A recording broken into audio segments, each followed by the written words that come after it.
రాష్ట్ర మంత్రివర్యులు ముఖ్యంగా సినిమాటోగ్రఫీకి సంబంధించినటువంటి పెద్దలు కోమటిరెడ్డి వెంకటరెడ్డి గారికి, అట్లాగే ఐఎన్పిఆర్ కమిషనర్ హరీష్ గారికి, film development corporation chairman Shri Dilraj గారికి, ఈ జ్యూరీ చైర్పర్సన్ శ్రీమతి జయసుధ గారికి, జ్యూరీ సభ్యులకి, ఇతర మిత్రులందరూ కూడా ముందుగా నా హృదయపూర్వకమైనటువంటి నమస్కారాలు. ముందుగా ఇప్పుడే కోమటిరెడ్డి వెంకటరెడ్డి గారు చెప్పినట్టుగా పోపు గారు పరమపదించారు కాబట్టి వారి ఆత్మశాంతి చేకూరాలని చెప్పి మనం ఇప్పటికే మౌనం పాటించాం. అట్లాగే మనం అందరం కూడా వారు చూపించినటువంటి మార్గాన్ని గమనంలో తీసుకొని ప్రపంచ శాంతి కోసమై మనందరం కట్టుబడి ముందుకు నడుద్దామని ఈ సందర్భంగా మనవి చేస్తూ మరొకసారి వారి ఆత్మకి శాంతి చేకూరాలని భగవంతుడిని కోరుకుంటూ ఈరోజు మొదలుపెట్టినటువంటి గద్దర్ తెలంగాణ చలనచిత్ర అవార్డులు ఇవి మన రాష్ట్రం ఏర్పడిన తర్వాత మొట్టమొదటిసారి ఏర్పాటు చేసుకున్నటువంటి కార్యక్రమం ఇది. ఉమ్మడి రాష్ట్రంలో 2011లో ఆగిపోయినటువంటి అవార్డులు రాష్ట్ర విభజన జరిగిన తర్వాత ప్రత్యేక రాష్ట్రం ఏర్పడినప్పటికీ తెలుగు చలనచిత్ర పరిశ్రమ మొత్తం యావత్తు కూడా హైదరాబాద్ నగరం తెలంగాణ రాష్ట్ర రాజధానిలో ఉన్నప్పటికీ దురదృష్టం దశాబ్ద కాలం వారు ఇటువంటి అవార్డులకు కానీ ఎటువంటి ప్రోత్సాహకాలు కానీ నోచుకోలేకపోయింది పరిశ్రమ. మొదటి నుంచి కూడా సమాజంలో అంతర్భాగమైనటువంటి కళలు, ఈ కళల్ని మన సంస్కృతిని కూడా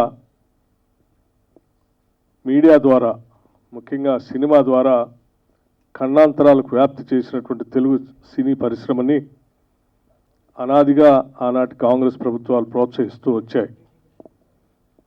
ఎక్కడో దూరంగా ఉన్నటువంటి తెలుగు సినిమా పరిశ్రమని హైదరాబాద్ నగరాన్ని తీసుకొచ్చినటువంటి ఆనాటి కాంగ్రెస్ ముఖ్యమంత్రులు తప్పనిసరిగా మనం అందరం గుర్తు చేసుకోవాల్సినటువంటి అవసరం ఉంది.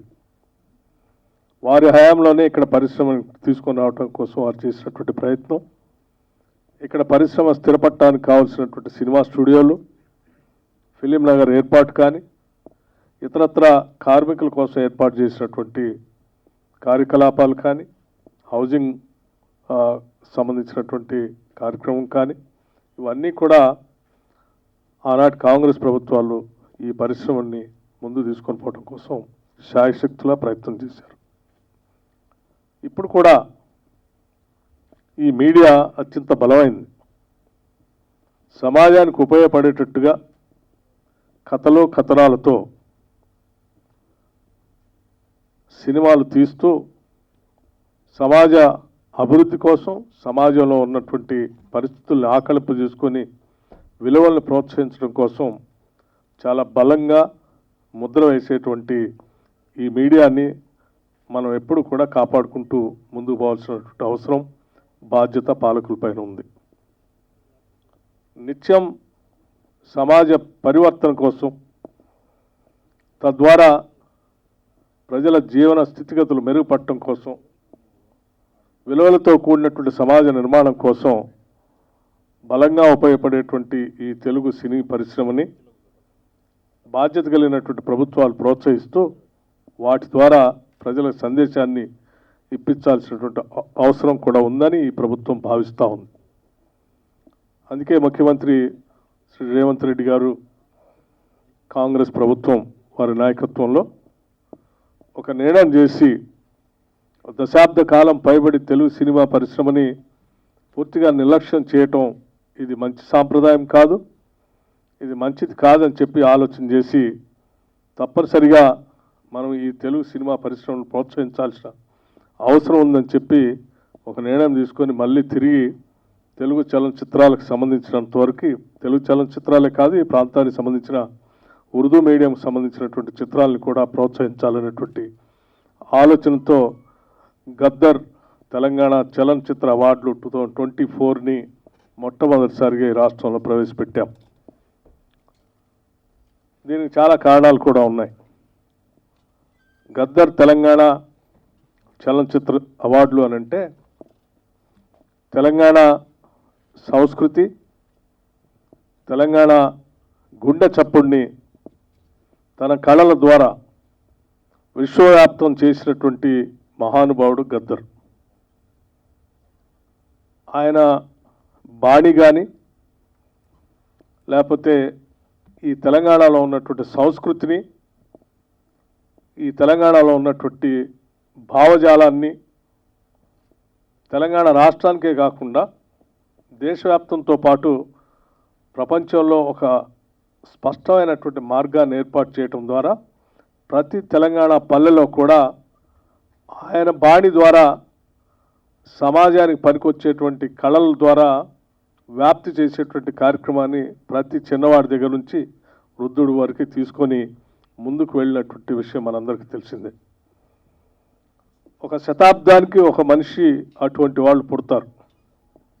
అటువంటి వాళ్ళు తెలంగాణ రాష్ట్రంలో పుట్టడం తెలంగాణ రాష్ట్ర అదృష్టంగా మేమంతా భావిస్తూ ఈ రాష్ట్ర అభివృద్ధి కోసం, తెలంగాణ రాష్ట్ర ఆవిర్భావం కోసం ఆయన పెద్ద ఎత్తున పాదయాత్ర చేసి సింగరేణి కాలనీస్ నుంచి మొదలుపెట్టి ఆదిలాబాద్ వరకు తన పాటతో తెలంగాణ రాష్ట్ర ఆవిర్భావానికి పెద్ద ఎత్తున ఊపిరిపోసిన మహానుభావుడి పేరు మీద ఆ కల్చర్ ద్వారా తీసుకొచ్చినటువంటి విప్లవం ద్వారా వచ్చినటువంటి ప్రక్రియతో ఇక్కడ ఉన్నటువంటి ప్రజలందరూ కూడా పెద్ద ఎత్తున ఉద్యమంలో పాల్గొని ప్రత్యేక రాష్ట్ర ఆవిర్భావానికి నాంది పలికారు.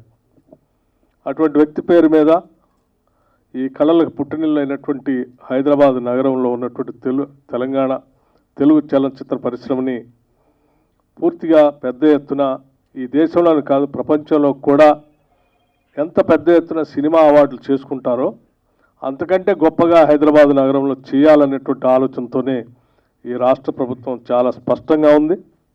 నేను మా మంత్రి గారు కోమటిరెడ్డి వెంకటరెడ్డి గారు కానీ లేకపోతే మా ఇతర మంత్రివర్గ సహచరులు కానీ, ముఖ్యమంత్రి గారు కానీ, లేకపోతే ఫిలిం డెవలప్మెంట్ చైర్మన్ గారు కానీ అందరూ కలిసి కూర్చొని ఒకటే నిర్ణయం చేశారు.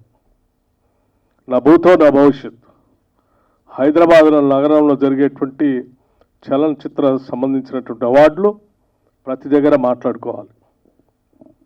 ఎక్కడ అలా జరగాలి అని చెప్పి మిగతా వాళ్ళు దీని గురించి మాట్లాడుకోవాలి.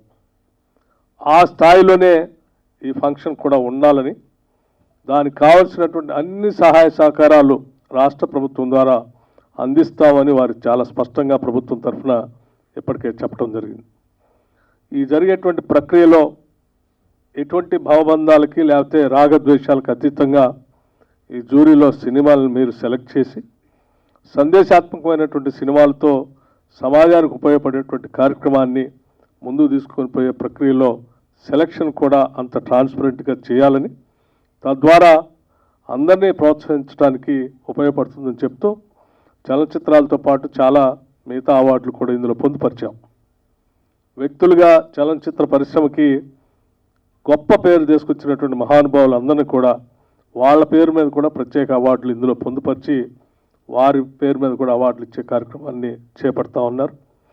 ఇదంతా రేపొద్దున భవిష్యత్ తరాలకి స్ఫూర్తిదాయకంగా ఉండాలని చెప్పి మనస్ఫూర్తిగా కోరుకుంటూ ఈ కార్యక్రమాన్ని విజయవంతం చేయవలసిందిగా విఘ్నులైన సినీ పరిశ్రమ పెద్దలందరికీ కూడా నేను విజ్ఞప్తి చేస్తూ మరొకసారి పోప్ గారి ఆత్మకు శాంతి చేకూరాలని చెప్పి కోరుకుంటూ సెలవు తీసుకుంటున్నాను. For more videos like this, subscribe Big TV channel.